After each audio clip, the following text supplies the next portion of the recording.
In this video, I'm going to show you how to get the Impact Cheerleading makeup look. I'm starting by applying a thin layer of primer across the eyelid to help lock in the eyeshadow. This is optional, but it helps the eyeshadow to pop. Next, I'm dusting loose setting powder under my eyes. Again, this is optional, but it will catch any eyeshadow fallout and it makes cleanup really easy. Now we're on to the eyeshadow look. Start with a light shimmer color and use your fingertip to press it into your inner eyelid and near the tear duct. You can also use a Q-tip with some setting spray to apply the eyeshadow with some extra glow. Switch to a fluffy brush to soften the color. Next, use a dome-shaped brush and pick up the matte teal shade. Press it into the crease and sweep it back and forth all the way to the outer corner. Switch to a fluffy brush to soften the color. Next, use the black eyeshadow. Use the dome-shaped brush to press it into the outer corner in a V shape.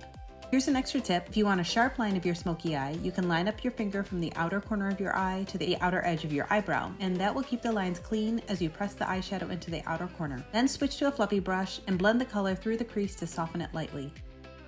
If you want a more dramatic eye, you can spray the dome-shaped brush with some setting spray, and then pick up more of the black eyeshadow and apply it into the outer corner for a more pigmented look.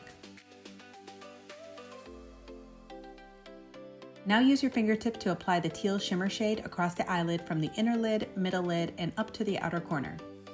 If you want a more pigmented look, spray a little bit of setting spray onto your fingertip and then apply that teal shimmer shade, and that color will really pop.